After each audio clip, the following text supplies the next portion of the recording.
एक खूबसूरत कहानी। झोपड़ी में रहने वाली गरीब लड़की के साथ क्या हुआ सुनिए।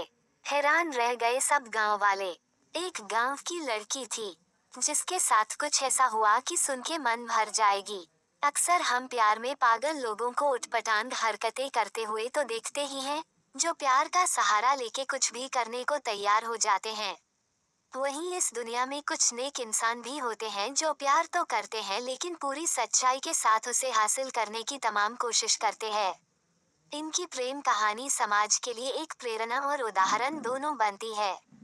आज हम बात करेंगे ऐसे ही एक गजब प्रेम कहानी की, जब एक लड़के ने करोड़पति होने के बावजूद भी एक गरीब लड़की से प्रेम भी किया और उससे शादी रचाई। आइए जानते हैं पूरी कहानी। उत्तराखंड के एक छोटे से गांव में सुमन अपने परिवार सहित रहती थी। इनका परिवार गरीब था, इनके पास ना पक्का मकान था और ना ही दो वक्त का खाना खाने का साधन। यह परिवार वर्षों से गरीबी में अपना गुजारा कर रहा था और गांव में ही इन्होंने अपनी झोपड़ी बांध रखी थी। घर की सबसे बड़ी बेटी सुमन थी। सुमन वास्तव में बहुत ही नेक लड़की थी। उसे अपनी गरीबी का कोई मलाल नहीं था और वह जिम्मेदारी से सभी वक्तों की नमाज अदा करती थी। जब उसके परिवार की कमाई के सभी साधन बंद हो गए तो सुमन ने सिलाई का काम शुरू कर दिया। सिलाई करके ही वह अपने परिवार का ख्याल रखती थी। जब भी फ्री बैठती अल्लाह को याद करने बैठ जाती। उसे ना तो आगे पीछे की कोई चिंता थी और ना ही कोई लोभ लालच। जब रोहन की मुलाकात हुई सुमन से, पास के गांव उज्जैनी में रोहन और उसका परिवार रहता था। रोहन पीढ़ियों से बेहद अमीर था, उसके पिता जाने माने व्यवसायी थे। अब रोहन के घर वाले उसके लिए रिश्ता ढूंढने लगे थे और उन्होंने रोहन के लिए कई लड़कियां भी देख रखी थी। लेकिन फिर भी उन्हें ऐसी कोई लड़की नहीं मिली जिसकी उन्हें तलाश थी। वास्तव में उनके पास धन की कोई कमी नहीं थी, इसलिए उन्हें एक शरीफ लड़की की तलाश थी जो रोहन की जिंदगी संवार सके।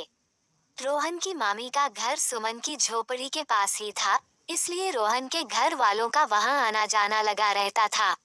एक बार रोहन भी अपनी मामी से मिलने वहां गया। दूसरे दिन सुबह उसने देखा कि सुमन सुबह जल्दी पाक साफ हो गए नमाज पढ़ने बैठी हुई थी।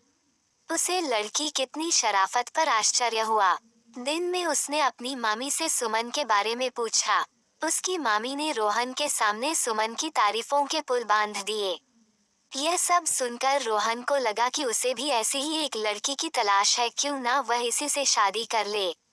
रोहन के घर वाले जब सुमन के घर रिश्ता लेकर पहुंचे तो उन्हें लगा कि यह हमारे साथ कोई मजाक कर रहे हैं।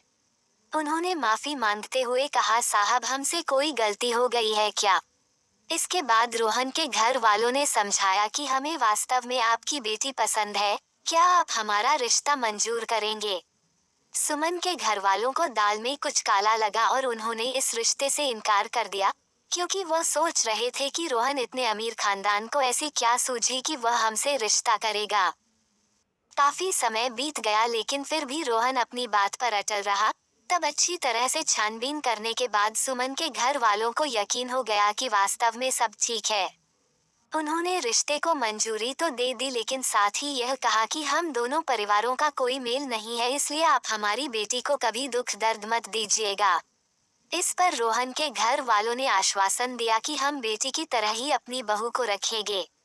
फिर क्या था, शादी की तैयारियां होने लगी और पूरा गांव मुंह में उंगली डालकर इस रिश्ते पर आश्चर्य करने लगा।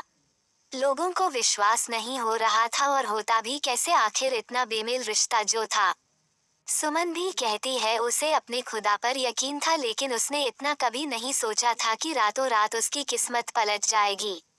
रोहन के घर वालों ने निकाह की जोरदार तैयारी की। रोहन अपनी दुल्हन को लेने हेलीकॉप्टर लेकर आया और सुमन को हेलीकॉप्टर से घर से विदा करके ले गए, जिसके बाद गांव वालों की आंखें फटी की फटी रह गई।